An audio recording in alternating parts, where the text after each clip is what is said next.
आज news with celebrity अँकर मध्ये आपल्याबरोबर वैदेही परशुरामी आहे. आपण आता वैदेहीशी काही गप्पा मारणार आहोत. वैदेही, वृंदावन हा एक मोठा सिनेमा म्हटला पाहिजे तुझ्या करिअर मधला.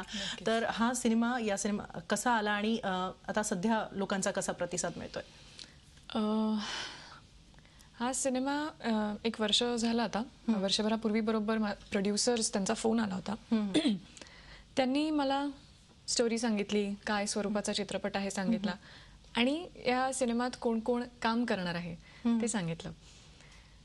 अशोक सराफ, महेश मांजरेकर, शरद पोंक्षे, उदय टिकेकर, भारत गणेशपुरे, आरती सोळंकी, तसंच हिरो राकेश बापट, पूजा सावंत आणि मी, असं एकूण त्यांनी जी काय मला कास्ट सांगितली, परत जी स्टोरी सांगितली, मी लगेचच होकार दिला. कारण इतका मोठा चित्रपट, म्हणजे चेष्टेने सगळे आम्हाला म्हणायचे की चित्रपटांमधली सगळ्यात एक्सपेन्सिव्ह फ्रेम म्हणजे हा चित्रपट असणार आहे, कारण इतके सगळे दिग्गज एका वेळेला एका चित्रपटात काम करणार आहेत. आणि अनुभव खूप सुंदर होता, कारण प्रत्येकाकडनं नुसत्या सहवासातनंच इतक्या गोष्टी शिकण्यासारख्या असतात. आणि आता पिक्चर रिलीज झालाय, पब्लिक रिस्पॉन्स खूप चांगला आहे. म्हणजे खरं थोडा वेगळा चित्रपट आहे हा मराठीसाठी, म्हणजे थोडा एक बॉलिवूड टच असलेला असं म्हणतायत सध्या सगळे. तरी सुद्धा प्रेक्षकांनी हा ऍक्सेप्ट केला आणि खूप छान रिस्पॉन्स मिळतोय, खूप छान वाटतंय. वैदेही, आणखीन एक तुला असं विचारायचं आहे. तू सध्या लॉचं शिक्षणही घेते, फायनल इयर आहे. तर मग हे सगळं करताना आणि हे अशा प्रकारे जिथे अनेकदा आम्ही ऐकतो डेट्स मिळत नाहीत, ऍक्टर्स खूप बिझी आहेत, म्हणजे इतकं सगळ्या ही शूटिंग म्हणजे एक प्रकारची तारेवरची कसरत तू कशी काय केलीस, म्हणजे कसं जमतंय? माहित नाही, एक पॅशन असतं ना, त्यातलाच हा प्रकार आहे. मला शिक्षण सोडायचं नव्हतं. माझा पहिला चित्रपट आला मी जेव्हा 17 वर्षाची होते, म्हणजे 12वी द्यायची होती, त्या दरम्यान हे सगळं शूटिंग झालं. पण मला दोन्ही करायची इच्छा होती, शिक्षण सोडायचं नव्हतं, काम तर खूप आवडत होतं, त्यामुळे जमवलंय आतापर्यंत.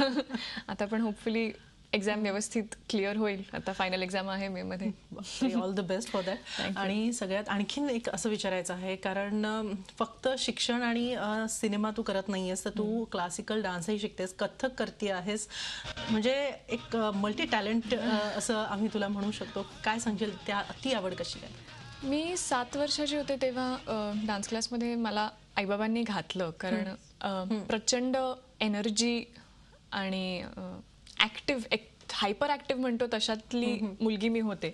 आईबाबांना दोघांनाही वाटलं की ही एनर्जी चॅनलाइज झाली पाहिजे, म्हणून त्यांनी कथ्थकशी इंट्रोड्यूस करून दिलं मला. आणि माझ्या गुरु स्वर्गीय आशाताई जोगळेकर, त्यांच्याकडे मी नृत्य शिकायला सुरुवात केली. आणि हळूहळू इतकी रमले त्या सगळ्यात, म्हणजे मला खूप आवडायला लागलं जे मी करत होते, जे शिकत होते. आणि मी त्याच्यात मास्टर्स पूर्ण केलं आणि त्याच्याच बरोबर शिक्षण आणि सुरूच होतं. खरं मग म्हणायला हवं की त्या वयापासूनच मला सवय होती की अभ्यासही, कथ्थकही होतं, त्याच्याही परीक्षा वेगळ्या असायच्या. आणि ते सगळं करताना खूप छान, म्हणजे माझं फर्स्ट लव्ह म्हणता येईल कथ्थक, कारण मी त्याच्यापासूनच सगळी सुरुवात केली आणि त्याच्याच मुळे खरं तर मी ह्या क्षेत्रातही आले. आता आज असं खूप छान वाटतं की आपल्याकडे हे आहे, आज देवाच्या कृपाने कथ्थकही आहे, शिक्षणही आहे. आणि आता वैदेही, तू आधीच सांगितलं की मे मध्येच आता एक्झाम्स आहेत, त्यामुळे तू त्या सगळ्या तयारीत गुंतलेली आहेस. पण तरी सुद्धा हे एक्झाम, हे तुझं उद्दिष्ट पार पडल्यानंतर पुढचे काय प्रोजेक्ट्स आहेत? आत्ता सध्या ऑफर्स खूप येत आहेत, पण मला आतापर्यंत जसे मी सिलेक्टिव्हच कामं केली आहेत गेल्या काही वर्षात, तसंच मला पुढेही करायला आवडेल. चांगले असोसिएशन्स, चांगली माणसं आणि पुन्हा चांगलं काम, हे असं करण्याची संधी मिळाली तर मला खरंच काम करायला, भरपूर काम करायला आवडेल. बघूया आता काय पडतंय पदरात. आणि तू काकस्पर्शच्या रिमेक मध्येही आहेस, आणि तेही हिंदी आणि तामिळ दोन्हीमध्ये. तर हिंदी आणि मराठी समजू शकतं, आता तामिळच्या रिमेक मध्ये आहे, तर तो एक्सपिरियन्स कसा आहे?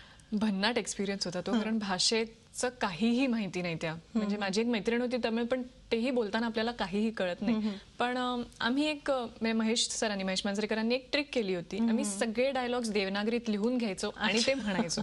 आणि हिंदी आणि तमिळ एकत्रच शूट करत असल्यामुळे आधी हिंदीचा टेक व्हायचा, मग तमिळचा, त्यामुळे काय म्हणतोय हे माहिती असायचं. पण झाली ती गंमत, म्हणजे तो एक वेगळाच अनुभव होता. नक्की. वैदेही, इथं तू आलीस आणि सगळ्या एक्सपिरियन्स तुझे शेअर केलेले आहेस, पण त्याचबरोबर आज तू आमच्या प्रेक्षकांपर्यंत काही बातम्या सुद्धा आणलेल्या आहेत.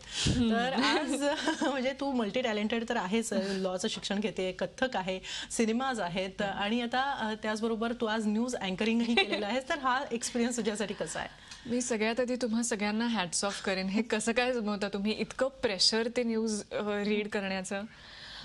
कमाल आहे, खरंच कमाल आहे. आज खूप एक वेगळाच अनुभव मिळाला आणि मला छान वाटतंय खरं इथे येऊन हे असं काहीतरी एक्सपेरिमेंट करायला मिळाली, म्हणून थँक्यू तुम्ही मला इथे बोलवलं. तुला सुद्धा खूप खूप थँक्यू, कारण तू इथं आलीस आणि खरं म्हणजे ते ज्या प्रेशरचा तू उल्लेख केलेला आहे तो प्रेशर तुझ्या चेहऱ्यावर अजिबात दिसून आलेला नाहीये. म्हणजे तितक्या सहजतेनं तूही त्या बातम्या आमच्या प्रेक्षकांपर्यंत आणल्या, त्याबद्दल खूप खूप धन्यवाद. आणि त्याचबरोबर तुझ्या पुढच्या वाटचालीसाठी आणि विशेष आता मे मध्ये येणाऱ्या एक्झामसाठी खूप खूप शुभेच्छा झी 24 तासच्या प्रेक्षकांकडून. Thank you so much. आणि याबरोबरच या खास कार्यक्रमामध्ये आज आपण इथंच थांबूया. ताज्या बातम्यांसाठी पाहत राहा झी 24 तास, रहा एक पाऊल पुढे. झी 24 तास, रहा एक पाऊल पुढे.